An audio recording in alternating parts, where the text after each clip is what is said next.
আসসালামু আলাইকুম প্রিয় শিক্ষার্থীরা, সবাই ভালো আছো? আলহামদুলিল্লাহ, আপনি ভালো আছেন? ওয়ালাইকুম আসসালাম। জি ম্যাম, আলহামদুলিল্লাহ আলহামদুলিল্লাহ। ভালো আছি। আজকে আমাদের নতুন একটা অধ্যায় শুরু করার কথা। জি ম্যাম। জি ম্যাম। ব্যবসায় সংগঠন ও ব্যবস্থাপনার দ্বিতীয় পত্রের আজকে আমরা দ্বিতীয় অধ্যায় শুরু করব। দ্বিতীয় অধ্যায়ের নাম হচ্ছে ব্যবস্থাপনার নীতি। Principles of management. সবার সামনে বই আছে তো? জি ম্যাম। ওকে, প্রথমে দেখো 2.1 ব্যবস্থাপনা নীতির ধারণা। ব্যবস্থাপনা নীতি কি এটা জানার আগে নীতি কি সেটা আমাদের জানা দরকার, তাই না? জি ম্যাম। আচ্ছা, নীতি কি আমি বলে দিচ্ছি, একটু খাতায় লিখে নাও।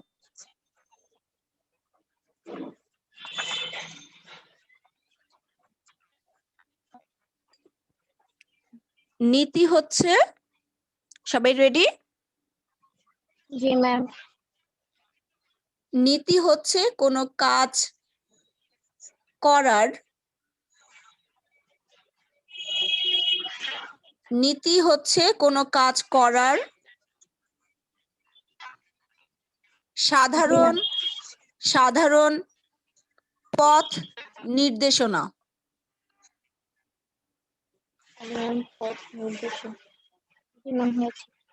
ঠিক আছে, নীতি হচ্ছে কোনো জি কাজ ম্যাম। করার সাধারণ পথ নির্দেশনা, অর্থাৎ একটা কাজ আমি কিভাবে করব সেটার একটা গাইডলাইন থাকবে। ঠিক আছে, সেই গাইডলাইনটা কি বলা হচ্ছে নীতি।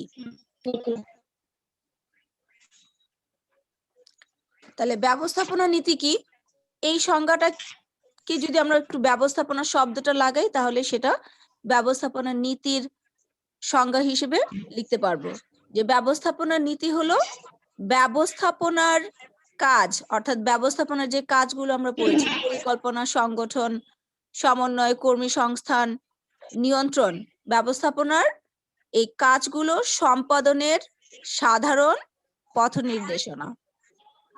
এই লাইনটা তোমরা বইতে পাবে, সেকেন্ড প্যারার প্রথম লাইন দেখো, 2.1 সেকেন্ড প্যারার প্রথম লাইন। জি ম্যাম, পেয়েছি। ব্যবস্থাপনা নীতি হলো ব্যবস্থাপনা কাজ, ওখানে কার্য আছে, তোমরা কাজ লিখলেই হবে। ব্যবস্থাপনা কাজ সম্পাদনের মানে হচ্ছে সেই কাজটি করার সাধারণ পথ নির্দেশনা।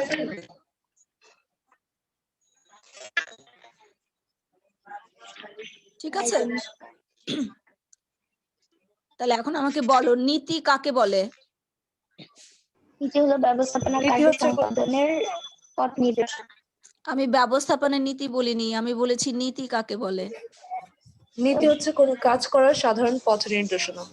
আর ব্যবস্থাপনা নীতি, ব্যবস্থাপনা নীতি হলো ব্যবস্থাপনা কার্য সম্পাদনের সাধারণ পথ নির্দেশনা। Very good.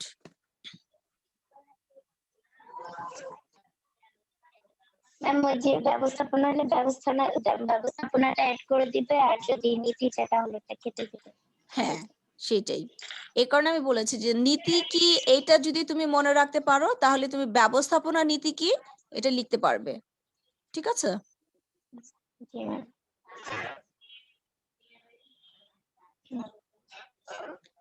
এখন আমরা 2.2 চলে যাচ্ছি, ব্যবস্থাপনার নীতি বা আদর্শ।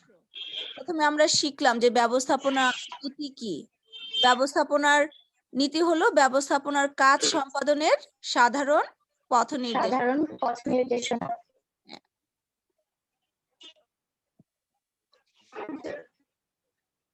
দেখো, ব্যবস্থাপনা নীতি হলো ব্যবস্থাপনা কাজ সম্পাদনে দীর্ঘ অনুশীলনের মধ্য দিয়ে গড়ে ওঠা কতিপয় সাধারণ নির্দেশিকা বা নিয়ম পদ্ধতি। এরূপ নির্দেশিকা মেনে চললে ব্যবস্থাপনা কাজ সুন্দর ও সুচারুরূপে অর্থাৎ সুষ্ঠুভাবে সম্পাদন করা সম্ভব হয়। তাই এরূপ নির্দেশিকা কি হতে পারে তা নির্ধারণের জন্য ব্যবস্থাপনা বিশারদগণ চেষ্টা করেছেন। বিভিন্ন জন বিভিন্ন বিষয়কে নীতি হিসেবে তুলে ধরার প্রয়াস পেয়েছেন, অর্থাৎ চেষ্টা করেছেন। F.W. Taylor, L. উরউইক, হেনরি ফেওল ইত্যাদি মনীষী বর্গের নাম এক্ষেত্রে উল্লেখযোগ্য। এরপর একটু খেয়াল করো, সবাই স্ক্রিন দেখতে পাচ্ছ তো না? জি ম্যাম। আচ্ছা, জি ম্যাম। এই লাইনটা একটু আন্ডারলাইন করো, দেখো আমি আন্ডারলাইন করে রেখেছি। আধুনিক ব্যবস্থাপনা তত্ত্বের জনক হেনরি ফেওল 1916 সালে, এই দুটো শব্দ তোমাদের বইতে নাই, একটু লিখে রাখো, অনেক সময় প্রশ্ন আসে, আমি বলছি। হেনরি ফেওল 1916 সালে ফরাসি ভাষায় তার লেখা অ্যাডমিনিস্ট্রেশন ইন্ডাস্ট্রিয়াল অ্যাট জেনারেল গ্রন্থে ব্যবস্থাপনার 14টি মূলনীতি নির্দেশ করেছেন। ঠিক আছে, জি ম্যাম। এই লাইনটি দিয়ে বিভিন্নভাবে প্রশ্ন হতে পারে, যেমন আধুনিক ব্যবস্থাপনা তত্ত্বের জনক কে? হেনরি ফেওল। হেনরি ফেওল। অনেক সময় প্রশ্ন হয় যে অ্যাডমিনিস্ট্রেশন ইন্ডাস্ট্রিয়াল অ্যাট জেনারেল গ্রন্থটি কে রচনা করেছেন? Henri Henri Fayol. Fayol. Henri Fayol. Administration industrial at general গ্রন্থটি কত সালে লেখা হয়েছে? 1916 সালে। 1916 সালে। কোন ভাষায়? ফরাসি। ফরাসি ভাষায়। অথবা ব্যবস্থাপনার 14টি মূলনীতি কে নির্দেশ করেছেন? হেনরি ফেওল। হেনরি ফেওল। কোন গ্রন্থে? অ্যাডমিনিস্ট্রেশন ইন্ডাস্ট্রিয়াল অ্যাট জেনারেল গ্রন্থে, হ্যাঁ ঠিক আছে। অথবা হেনরি ফেওল ব্যবস্থাপনার 14টি মূলনীতি কত সালে নির্দেশ করেছেন? 1916 সালে। 1916 সালে। যা অদ্যাবধি অর্থাৎ আজ অবধি বিশ্বের সকল মহলে স্বীকৃত হয়ে আসছে। নিম্নে তার প্রদত্ত, আচ্ছা কারো ওখানে অনেক শব্দ হচ্ছে, তুমি একটু মিউট করে দাও, মনে হয় সোহাগীর ওখান থেকে শব্দ হচ্ছে। নিম্নে তার প্রদত্ত মূলনীতি সমূহ আলোচনা করা হলো, অর্থাৎ হেনরি ফেল যে ব্যবস্থাপনার যে 14টি মূলনীতির কথা বলেছেন, সেই 14টি মূলনীতি সম্পর্কে এখন আমরা জানব। প্রথম মূলনীতি কর্মবিভাজন বা কার্য বিভাগের নীতি, principles of division of work, অর্থাৎ কাজ ভাগ করে দেওয়ার নীতি। প্রতিষ্ঠানের কাজকে প্রয়োজন অনুযায়ী বিভিন্ন ভাগে ভাগ করে প্রত্যেকের দায়িত্ব ও কর্তৃত্ব সুস্পষ্টভাবে নির্দিষ্ট করার নীতিকেই ব্যবস্থাপনায় কার্য বিভাজনের নীতি বলা হয়। খেয়াল করো, আমি ব্র্যাকেট দিয়ে রেখেছি। জ্ঞানমূলক প্রশ্ন যদি আসে যে কার্য বিভাজন নীতি কি, তখন তুমি এই লাইনটা দিয়ে আনসার লিখতে পারবে। ঠিক আছে, প্রতিষ্ঠানের কাজকে প্রয়োজন অনুযায়ী বিভিন্ন ভাগে ভাগ করে প্রত্যেকের দায়িত্ব ও কর্তৃত্ব সুস্পষ্টভাবে নির্দিষ্ট করে দেওয়ার নীতিকেই বলা হচ্ছে কার্য বিভাজন নীতি। ক্লিয়ার সংজ্ঞাটা সবার কাছে? জি ম্যাম। আচ্ছা,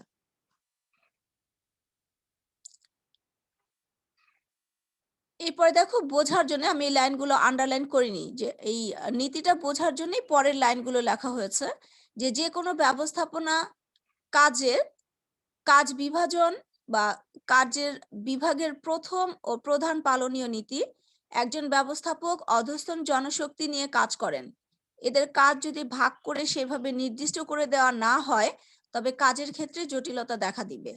প্রত্যেকেই সহজ বা মর্যাদা সম্পন্ন কাজটি করতে চাইবে। অন্যদিকে প্রত্যেকের কাজ নির্দিষ্ট না থাকায় কাউকে জবাবদিহ করা যাবে না। ঠিক আছে, এটা হচ্ছে কার্য বিভাজন নীতি কেন দরকার। তাই একজন ব্যবস্থাপককে, খেয়াল করে আমি এখান থেকে ব্র্যাকেট দিয়েছি, একজন ব্যবস্থাপককে সবসময় সতর্কতার সাথে কাজকে ভাগ করে প্রত্যেক কাজের দায়িত্ব ও ক্ষমতা ব্যক্তিবর্গের মধ্যে নির্দিষ্ট করে দিতে হয়। অর্থাৎ ব্যবস্থাপকের অধীনে যারা কাজ করবে তাদের মধ্যে সেই কাজের দায়িত্ব এবং ক্ষমতা নির্দিষ্ট করে দিতে হয়, যাতে কর্মী তার কাজ, কর্তৃত্ব ও ক্ষমতা বুঝে সেইভাবে কাজ করতে পারে। এতে একই ধরনের কাজ করতে গিয়ে কর্মীর কাজের দক্ষতা যেমন বাড়ে, তেমনি ব্যবস্থাপকের পক্ষে অধস্তন্ত্রের কাজ তত্ত্বাবধান করা এবং জবাবদিহিতা করাও সহজ হয়।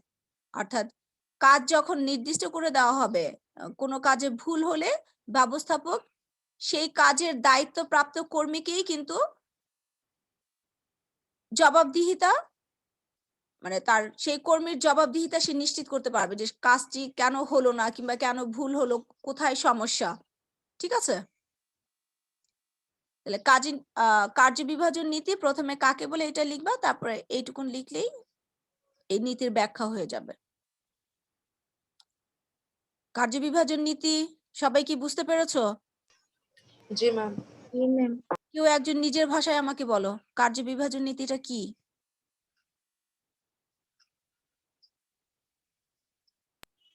প্রতিষ্ঠানের কাজকে বিভিন্ন ভাগে ভাগ করে ওটার দায়িত্ব খচিত ভাবে নির্দিষ্ট করা, হ্যাঁ, করে প্রতিষ্ঠানের ব্যবস্থাপনা কাজকে করা। বিভিন্ন ভাগে ভাগ করে প্রত্যেকটা কাজের দায়িত্ব এবং ক্ষমতা সুস্পষ্টভাবে নির্দিষ্ট করে দেওয়ার নীতিকেই বলা হচ্ছে কার্য বিভাজন নীতি। নির্বাচনের নীতি। আর ব্যবস্থাপককে সবসময় সতর্কতার সাথে এই কার্য বিভাজন করে প্রত্যেক কর্মীর কাজের দায়িত্ব এবং ক্ষমতা বুঝিয়ে দিতে হয়, যাতে প্রত্যেক কর্মী তার কাজ, দায়িত্ব এবং ক্ষমতা বুঝে সেইভাবে কাজটি সম্পাদন করতে পারে। ঠিক আছে? জি ম্যাম।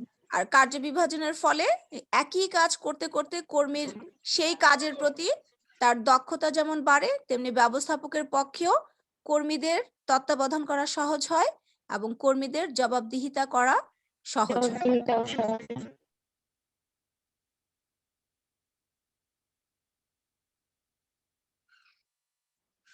এর পরের নীতিটি হচ্ছে কর্তৃত্ব ও দায়িত্বে সমতা রক্ষণের নীতি। কর্তৃত্ব ও দায়িত্বের সমতা রক্ষণের নীতি, principal of balancing authority and responsibility. কর্তৃত্ব হলো আদেশ দানের অধিকার, অন্যদিকে দায়িত্ব হলো জবাবদিহি করার বাধ্যবাধকতা। দুটো লাইন দিয়ে দুটো প্রশ্নের উত্তর তোমরা লিখতে পারবে।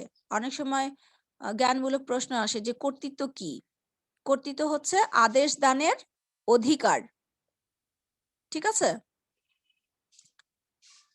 আর দায়িত্ব হচ্ছে জবাবদিহি করার বাধ্যবাধকতা, যে তুমি কোনো কাজ করেছো সেই কাজের জন্য তুমি অবশ্যই জবাবদিহি করবে, জবাবদিহি করতে বাধ্য থাকবে, এটা হচ্ছে দায়িত্ব। তার পরের লাইনটা দেখো আমি কেটে দিয়েছি। কোনো ব্যক্তির নিকট থেকে সঠিকভাবে কাজ পেতে চাইলে তাকে যেমন কর্তৃত্ব ও দায়িত্ব বুঝিয়ে দিতে হয়, তেমনি উভয়ের মধ্যে যাতে সমতা বজায় থাকে সেটিও নিশ্চিত করা আবশ্যক। এরপরে খেয়াল করো আমি কিছু লাইন কেটে দিয়েছি।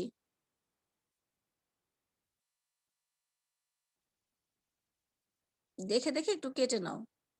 যেমন দেখো একজনকে হিসাব নিরীক্ষার দায়িত্ব এখান থেকে কেটে একইভাবে এই পর্যন্ত কেটে দিয়েছি, মানে এই লাইনগুলো না লিখলেও হবে।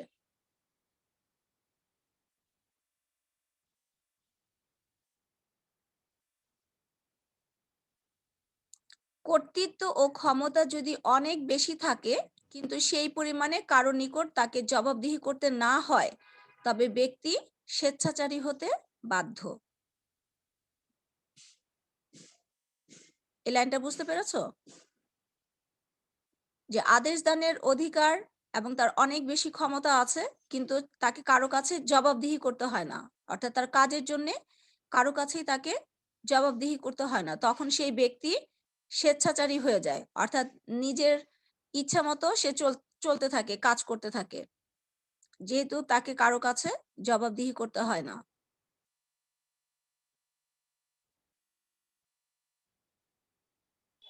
আরেকবার একটু বলবেন, আমি বুঝতে পারি কোনটা? আচ্ছা আচ্ছা আমি বলি, কর্তৃত্ব দায়িত্ব কি সেটা বুঝেছো? কর্তৃত্ব হলো আদেশ দানের অধিকার আর দায়িত্ব হচ্ছে আর দায়িত্ব হচ্ছে জবাবদিহি করার বাধ্যবাধকতা। বাধ্যবাধকতা। হ্যাঁ, এখন এই কর্তৃত্ব এবং দায়িত্বের মধ্যে সমতা রক্ষা করার নীতিকেই বলা হচ্ছে কর্তৃত্ব দায়িত্বের সমতা রক্ষণের নীতি। অর্থাৎ এই দুটোর মধ্যে ব্যালেন্স করতে হবে, কর্তৃত্ব এবং দায়িত্ব। ঠিক আছে? কোনো কর্মীকে যদি আমি কর্তৃত্ব দেই তাহলে তাকে সেই পরিমাণে দায়িত্ব দিতে হবে। ঠিক আছে? জি ম্যাম। এখন এই কর্তৃত্ব এবং দায়িত্বের মধ্যে যদি সমতা না থাকে, যে তাকে আমি অনেক ক্ষমতা দিয়েছি, আদেশ দানের অধিকার দিয়েছি, কিন্তু তার হচ্ছে কারো কাছে জবাবদিহি করতে হয় না, অর্থাৎ তার কোনো দায়িত্ব নেই, তখন কি সেই ব্যক্তি স্বেচ্ছাচারী হবে নাকি খুব ভালো হবে? কোনটা হবে? স্বেচ্ছাচারী হবে। হ্যাঁ, স্বেচ্ছাচারী বুঝো তো? স্বেচ্ছাচারী মানে কি? জি ম্যাম, নিজের ইচ্ছা মতো যা খুশি তাই করে। তা করা, হ্যাঁ। এই জন্য বলেছে যে কোনো ব্যক্তির নিকট থেকে সঠিকভাবে কাজ পেতে চাইলে তাকে যেমন কর্তৃত্ব ও দায়িত্ব বুঝিয়ে দিতে হয়, তেমনি উভয়ের মধ্যে যাতে সমতা বজায় থাকে সেটিও নিশ্চিত করা আবশ্যক। কর্মীকে শুধু দায়িত্ব এবং কর্তৃত্ব বুঝিয়ে দিলাম শেষ, সেটা না, তার দায়িত্ব এবং কর্তৃত্বের মধ্যে যাতে সমতা বজায় থাকে সেটাও আমাকে, মানে একজন ব্যবস্থাপককে নিশ্চিত করতে হয়। কর্তৃত্ব যদি বেশি থাকে, অনেক বেশি কর্তৃত্ব বা ক্ষমতা দিয়ে দেই কোনো কর্মীকে, কিন্তু সেই কর্মীর যদি কারো কাছে জবাবদিহি করতে না হয়, তখনই কিন্তু সেই কর্মী স্বেচ্ছাচারী হতে বাধ্য। জি ম্যাম। এর পরের নীতিটি হচ্ছে কেন্দ্রীকরণ ও বিকেন্দ্রীকরণের নীতি, principles of centralization and decentralization. Centralization কেন্দ্রীকরণ আর ডিসেন্ট্রালাইজেশন হচ্ছে বিকেন্দ্রীকরণ। প্রতিষ্ঠানে কোন ধরনের সিদ্ধান্ত ব্যবস্থাপনার কোন পর্যায়ে গ্রহণ করা হবে এই বিষয়ক নীতিকেই কেন্দ্রীকরণ ও বিকেন্দ্রীকরণের নীতি বলে। প্রতিষ্ঠানে কোন ধরনের সিদ্ধান্ত ব্যবস্থাপনার কোন পর্যায়ে গ্রহণ করা হবে এই সংক্রান্ত বিষয়ে সিদ্ধান্ত নেওয়ার নীতিকে বলা হচ্ছে কেন্দ্রীকরণ এবং বিকেন্দ্রীকরণের নীতি। যদি এরূপ সিদ্ধান্ত গ্রহণের সকল ক্ষমতা ব্যবস্থাপনার উপরি পর্যায়ে সংরক্ষণ করা হয় তাকে কেন্দ্রীকরণ বলে। অর্থাৎ প্রতিষ্ঠানের যে কোনো বিষয়ে সিদ্ধান্ত গ্রহণের ক্ষমতা যদি ব্যবস্থাপনার উচ্চ পর্যায়ে সংরক্ষণ করা হয় তখন সেটাকে বলা হচ্ছে কেন্দ্রীকরণ। অন্যদিকে এরূপ ক্ষমতা নিচের পর্যায়ে ব্যবস্থাপকদের হাতে ছেড়ে দেওয়া হলে তাকে বিকেন্দ্রীকরণ বলে। ঠিক আছে? উচ্চ পর্যায়ের মানে ব্যবস্থাপনার স্তর পড়েছিলে, ভুলে গেছো? জি ম্যাম, পরিচিত। হ্যাঁ, ব্যবস্থাপনার কয়টি স্তর ছিল, স্তর বা পর্যায়? 3টি ছিল ম্যাম। হ্যাঁ, 3টি। কি কি ছিল বলো? উচ্চ, মধ্য আর নিম্ন। হ্যাঁ, তো আমি যখন বললাম যে ব্যবস্থাপনার উচ্চ পর্যায়, তাহলে বুঝতে পারছো না কেন? ম্যাম, ওই যে আমার প্রশ্নটা ছিল যে উচ্চ পর্যায়ের মানে যে উচ্চ পর্যায়ে কোন ইয়াতে থাকে? আমি তোমার কথা বুঝিনি। আমি বুঝে বলতে পারছি। আচ্ছা ম্যাম, দেখি। প্রতিষ্ঠানের যে কোনো সিদ্ধান্ত গ্রহণের ক্ষমতা যদি ব্যবস্থাপনার উপরি পর্যায়ে অর্থাৎ উচ্চ স্তরে বা উচ্চ পর্যায়ে থাকে তখন সেটাকে বলা হচ্ছে কেন্দ্রীকরণ। আবার প্রতিষ্ঠানের সকল সিদ্ধান্ত গ্রহণের ক্ষমতা যদি নিচের দিকে ছেড়ে দেওয়া হয়, নিচের পর্যায়ের ব্যবস্থাপকদের ছেড়ে দেওয়া হয়, অর্থাৎ মধ্যস্তর কিংবা নিম্ন স্তরের ব্যবস্থাপকদের হাতে ছেড়ে দেওয়া হয়, তখন সেটাকে বলা হচ্ছে বিকেন্দ্রীকরণ নীতি। একটি প্রতিষ্ঠানের জন্য সম্পূর্ণ কেন্দ্রীকরণ ও সম্পূর্ণ বিকেন্দ্রীকরণ কোনোটিই কিন্তু ভালো নয় বা লাভজনক নয়। সেটা কেন? দেখো, সম্পূর্ণ কেন্দ্রীকরণ অধস্তনদের গুরুত্ব হ্রাস করে, অর্থাৎ যে কোনো সিদ্ধান্ত গ্রহণের ক্ষমতা ব্যবস্থাপনার উচ্চ পর্যায়ে যদি রেখে দেওয়া হয় তখন অধস্তন কর্মী যারা আছে তারা নিজেদেরকে গুরুত্বপূর্ণ মনে করে না, যে আমাদের তো কোনো মূল্য নাই, সমস্ত সিদ্ধান্ত তো ওনারাই নেয়, ওনারাই ভালো বুঝেন। ঠিক আছে, এ কারণে বলেছে সম্পূর্ণ কেন্দ্রীকরণ অধস্তনদের গুরুত্ব হ্রাস করে, ফলে তাদের দক্ষতা ও আগ্রহ হ্রাস পায়, কাজের প্রতি তাদের আগ্রহ এবং দক্ষতা হ্রাস পায় অধস্তন কর্মীদের। অন্যদিকে সম্পূর্ণ বিকেন্দ্রীকরণ করা হলে ঊর্ধ্বতন অধস্তনদের উপর কর্তৃত্ব হারায়, অর্থাৎ সমস্ত সিদ্ধান্ত নেওয়ার ক্ষমতা যদি অধস্তনদের উপর ছেড়ে দেওয়া হয়, তখন কিন্তু ঊর্ধ্বতন যারা থাকেন অর্থাৎ বস যারা থাকেন তাদের গুরুত্ব হ্রাস পায়, অর্থাৎ অধস্তন কর্মী যারা আছেন তারা কিন্তু তখন আর বসদেরকে মানতে চান না। এই কারণে বলেছে যে সম্পূর্ণ বিকেন্দ্রীকরণ করা হলে ঊর্ধ্বতন অধস্তনদের উপর কর্তৃত্ব হারায়, অর্থাৎ আদেশ দান করার যেই ক্ষমতা বা অধিকার সেটা তারা হারিয়ে ফেলে। তাই প্রতিষ্ঠানে উভয়ের মধ্যে ভারসাম্য রক্ষা করা, অর্থাৎ গুরুত্বপূর্ণ সিদ্ধান্ত প্রতিষ্ঠানের উপরের স্তরে এবং কম গুরুত্বপূর্ণ সিদ্ধান্ত গ্রহণের ভার পর্যায়ক্রমে ব্যবস্থাপনার নিচের স্তরে প্রদান করা আবশ্যক। ঠিক আছে, যে সম্পূর্ণ কেন্দ্রীকরণ হলে অধস্তনদের গুরুত্ব হ্রাস পায়, আবার সম্পূর্ণ বিকেন্দ্রীকরণ হলে ঊর্ধ্বতন অধস্তনদের উপর কর্তৃত্ব হারায়। এই কারণে প্রতিষ্ঠানে উভয়ের মধ্যে ভারসাম্য রক্ষা করা, অর্থাৎ কেন্দ্রীকরণ এবং বিকেন্দ্রীকরণের মধ্যে ভারসাম্য রক্ষা করা জরুরি। সেটা কি, যে গুরুত্বপূর্ণ সিদ্ধান্ত প্রতিষ্ঠানের উপরের স্তরে এবং কম গুরুত্বপূর্ণ সিদ্ধান্ত গ্রহণের ভার পর্যায়ক্রমে ব্যবস্থাপনার নিচের স্তরে প্রদান করা দরকার। এটাই হচ্ছে কেন্দ্রীকরণ এবং বিকেন্দ্রীকরণের নীতি। এই নীতিটা ক্লিয়ার হয়েছে কিনা সবার কাছে? আচ্ছা, প্রতিটা নীতি সম্পর্কে তোমরা একদম স্পষ্ট ধারণা রাখবা, কারণ প্রতিটা নীতি দিয়ে তোমার অনুধাবনমূলক প্রশ্ন হয়। ঠিক আছে, তারপরে প্রয়োগের প্রশ্ন আসে। কাজে নীতি সম্পর্কে তোমার একদম ক্লিয়ার ধারণা না থাকলে তুমি কিন্তু আনসার করতে পারবে না।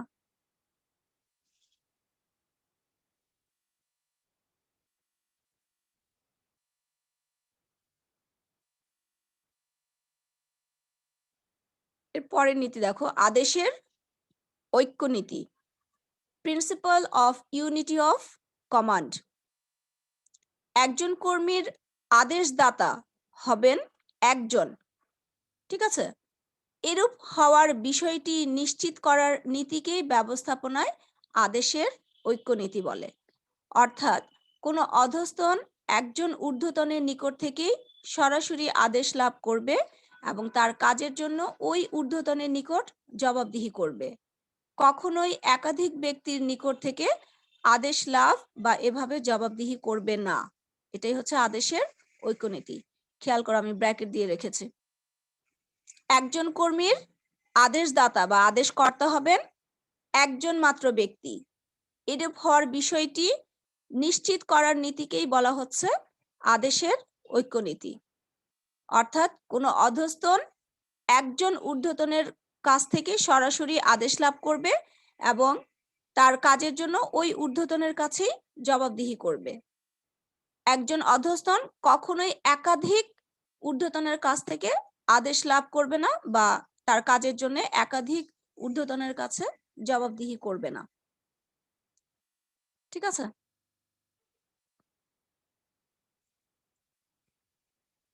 মাঝখানে দেখো কিছু লাইন আমি দাগাইনি, এখানে হচ্ছে একটা উদাহরণ দিয়েছে যে ধরা যাক প্রতিষ্ঠানে 5 জন ফোরম্যান ক নামক একজন সুপারভাইজারের অধীন। এক্ষেত্রে উক্ত 5 জন ফোরম্যানের প্রত্যেকের একক আদেশদাতা হলেন ক। যেহেতু ক এর অধীনে 5 জন ফোরম্যান কাজ করছে, তাহলে ক হবে এই 5 জনের আদেশদাতা। এক্ষেত্রে উক্ত প্রত্যেক ফোরম্যান তাদের অধস্তন শ্রমিকদের কাজের জন্য ক এর নিকট জবাবদিহি করতে বাধ্য থাকবে। যদি উক্ত ফোরম্যানদের 2 জন আদেশকর্তা থাকে এবং 2 জন 2 ধরনের আদেশ দেন, তবে অধস্তনদের পক্ষে সুষ্ঠুভাবে কাজ করা কোনোভাবেই সম্ভব হবে না। একজন অফিস পিয়ন, এটাও একটা উদাহরণ, আমি এই উদাহরণটা দেখো দাগিয়ে দিয়েছি। একজন অফিস পিয়ন যদি একাধিক বিভাগীয় প্রধানের অধীনে কাজ করে, তবে সেক্ষেত্রে দ্বৈত অধীনতার কারণে তার কাজে বিশৃঙ্খল দেখা দিবে। দেখা দেয়াই স্বাভাবিক কেচে, এখানে দুটো শব্দ আমি লিখেছি, দেখা দিবে। এই উদাহরণটা কি বুঝতে পেরেছো? একজন অফিস পিয়ন যদি একাধিক বিভাগীয় প্রধানের অধীনে কাজ করে, অফিস পিয়ন হচ্ছে একজন, এখন তাকে হচ্ছে উৎপাদন বিভাগ, হিসাব বিভাগ, অর্থ বিভাগ, বিভিন্ন বিভাগের প্রধান যদি তাকে একই সময়ে বিভিন্ন কাজের আদেশ দেয়, তখন সেই অফিস পিয়নের পক্ষে সবার আদেশ পালন করা কি সম্ভব হবে একই সময়ে? না, হবে? না ম্যাম। হবে না। এই কারণে বলেছে যে একজন অফিস পিয়ন যদি একাধিক বিভাগীয় প্রধানের অধীনে কাজ করে, তবে সেক্ষেত্রে দ্বৈত অধীনতার কারণে তার কাজে বিশৃঙ্খলা দেখা দিবে। বিশৃঙ্খল দেখা দিবে। ঠিক আছে, আদেশের ঐক্যনীতি এইটুকুন পড়বা, তারপরে এই উদাহরণটা দিবা। আদেশের ম্যাম, যে ঐক্যনীতি, ফোরম্যান কে, সরি, ওনার কাজ কি? ফোরম্যান যে ইয়াটা, এটার কাজ কি? মানে ওনার কাজ কি যে ফোরম্যান থাকে? আচ্ছা, এটা আমি তোমাকে একটু পরে বলি। তুমি কি ফোরম্যান আর মানে অর্থ কি সেটা জানতে চাচ্ছ? জি ম্যাম, মানে ফোরম্যান যে ওয়ার্ডটা, এটার অর্থ কি? আর এই পদে যিনি থাকে তার কাজটা কি? কাজটা কি? আচ্ছা, এটা আমি একটু দেখে পরে তোমাকে জানাচ্ছি। Okay ma'am. আদেশের ঐক্যনীতি, এটা বুঝতে পেরেছো কিনা? জি ম্যাম। মূল কথাটা কি আদেশের ঐক্যনীতি?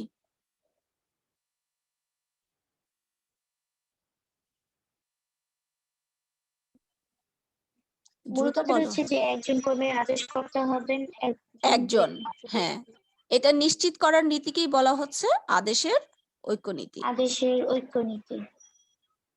আচ্ছা, এর পরেরটা দেখো, নির্দেশনার ঐক্যনীতি। প্রথমটা আমরা পড়েছি আদেশের ঐক্যনীতি, এখন পড়বো নির্দেশনার ঐক্যনীতি। Principle of unity of direction. Direction হচ্ছে নির্দেশনা। উদ্দেশ্য অর্জনের জন্য পূর্ব নির্দেশনার সাথে মিল রেখে পরবর্তী নির্দেশনা প্রদানের কাজকে ব্যবস্থাপনায় নির্দেশনার ঐক্যনীতি বলা হয়। এই লাইনটা আমি দাগিয়েছি, খেয়াল করো। জ্ঞানমূলক প্রশ্ন আসলে লিখতে পারবা। নির্দেশনার ঐক্যনীতি কি? উদ্দেশ্য অর্জনের জন্য পূর্ব নির্দেশনার সাথে মিল রেখে পরবর্তী নির্দেশনা প্রদানের কাজকে ব্যবস্থাপনায় নির্দেশনার ঐক্যনীতি বলে।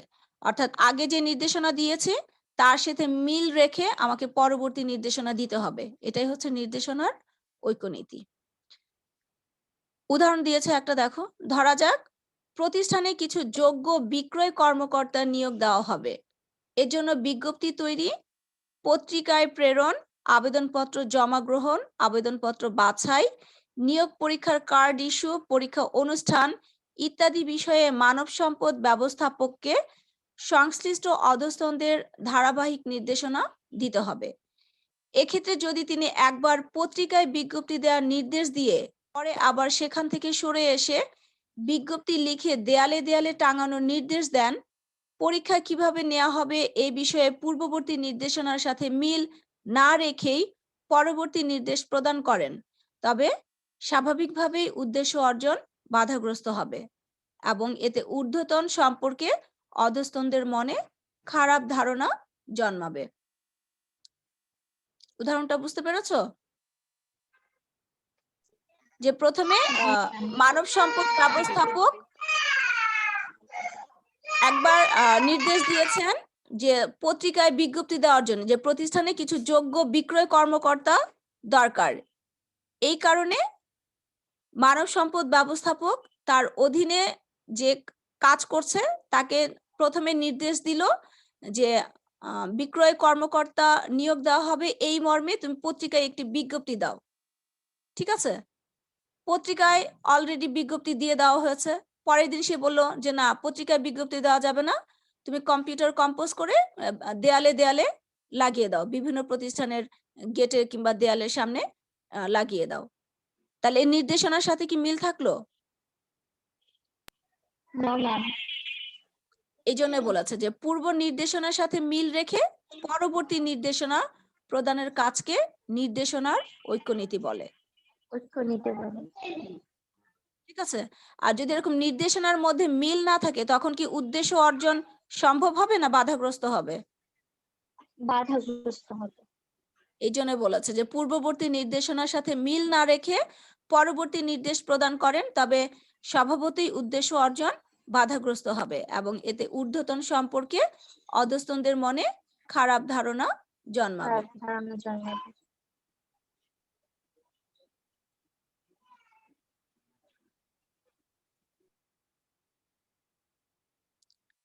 এই যে 5টা নীতি আমরা পড়লাম, এই 5টা নীতি নিয়ে কারো মনে প্রশ্ন থাকলে আমাকে বলতে পারো।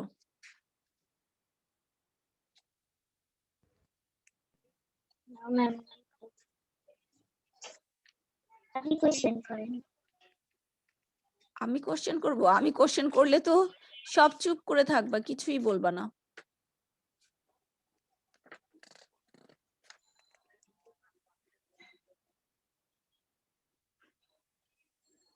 উদাহরণটা দাগানো।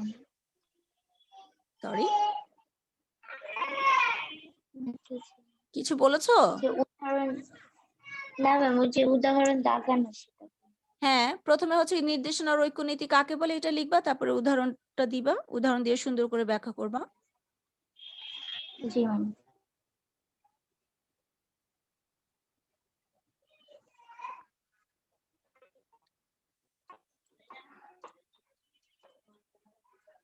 আচ্ছা, আরেকটা নীতি আমরা পড়ে ফেলি আজকে।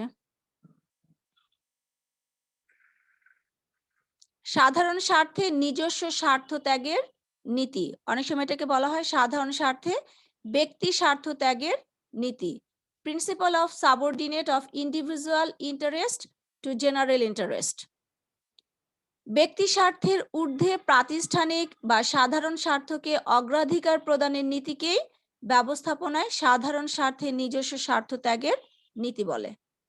ঠিক আছে, যে কর্মীর ব্যক্তি স্বার্থের চেয়ে প্রতিষ্ঠানের স্বার্থকে বড় করে দেখবে বা অগ্রাধিকার দিবে, এটাকে বলা হচ্ছে সাধারণ স্বার্থে ব্যক্তি স্বার্থ ত্যাগের নীতি।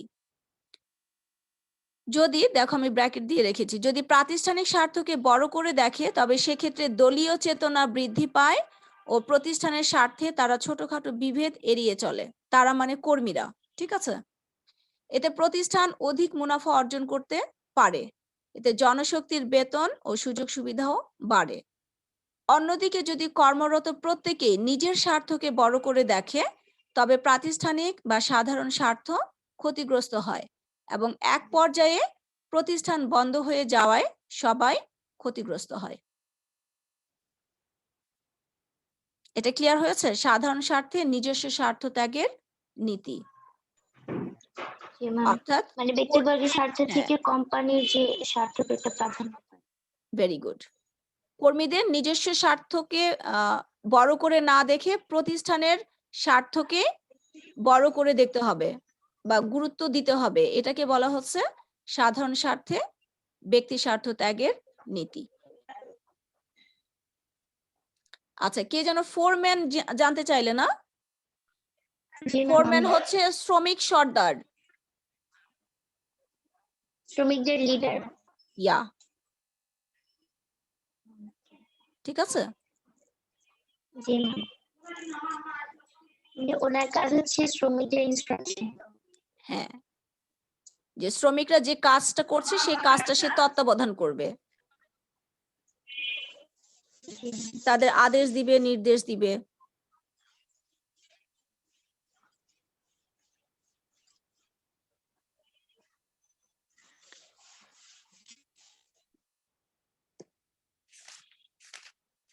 আচ্ছা, এই অনুধাবনমূলক প্রশ্ন উত্তরে একটু চলে যাও তো বাবা, সবাই যাও।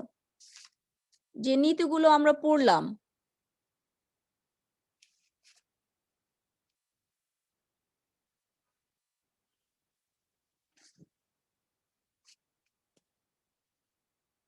কার্য বিভাজন নীতির ফলে কিভাবে কার্যদক্ষতা বৃদ্ধি পায়?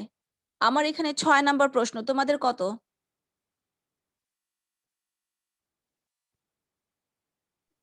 ম্যাম এখানেও 6 আচ্ছা, এটা পড়বে, ঠিক আছে? 70 নাম্বার পেজ। এরপরে দ্বৈত অধীনতা সংগঠনে পরিহার করতে হয় কেন? 8 নাম্বার। আদেশের ঐক্যনীতি বলতে কি বোঝায়? অথবা আদেশের ঐক্যনীতি একটি প্রতিষ্ঠানে কিভাবে গুরুত্বপূর্ণ? 9 নাম্বার পেজ। 9 নাম্বার।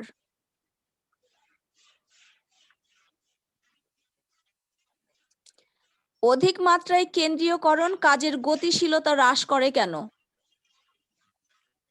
11 নাম্বার। কত নাম্বার? 11 number page. 11 নাম্বার। আচ্ছা, ঠিক আছে। নির্দেশনার ঐক্য প্রতিষ্ঠানে গুরুত্বপূর্ণ কেন? 12। 12। তাহলে আজকে আমরা যে 6টা নীতি পড়েছি, এই 6টা নীতি বাসায় আরেকবার দেখবা, ঠিক আছে? ধারণা একদম ক্লিয়ার করবা। আর অনুধাবনের যে প্রশ্নগুলো পড়লাম, এই প্রশ্নগুলোর আনসারগুলো পড়ে ধারণা নিবা। সবাই কি আমার কথা শুনতে পেয়েছো? জি না। আচ্ছা, তাহলে আজকে এই পর্যন্তই। একটু কম ছিল, সরি, বুঝি না। মানে যে হোমওয়ার্ক দেন না ওই কথাটা একটু কম ছিল। হোমওয়ার্কের কথাটা কম শুনেছো? শুধু আজকে কম শুনেছো না প্রতিদিনই কম শুনো? প্রতিদিন, মানে যতদিন ক্লাস করছি। ইচ্ছে করে, মানে শোনার আগ্রহ কম হ্যাঁ। থাকে, এই কারণে ইচ্ছে করে কম শোনো, তাই তো? জি ম্যাম। আচ্ছা, ইচ্ছে করে কম শোনো না, একটু ভালো করে শোনো। আচ্ছা, সবাই আজকে যতটুকু আমরা পড়লাম বাসায় আরেকবার দেখবা, হ্যাঁ? আর নেক্সট ক্লাসে ইনশাআল্লাহ পরের নীতিগুলো আমরা পড়ে ফেলবো। তো আজকের মতো আমি এখানে ক্লাস শেষ করছি। সবাই ভালো থেকো। আল্লাহ হাফেজ। আসসালামু আলাইকুম। ওয়ালাইকুম আসসালাম।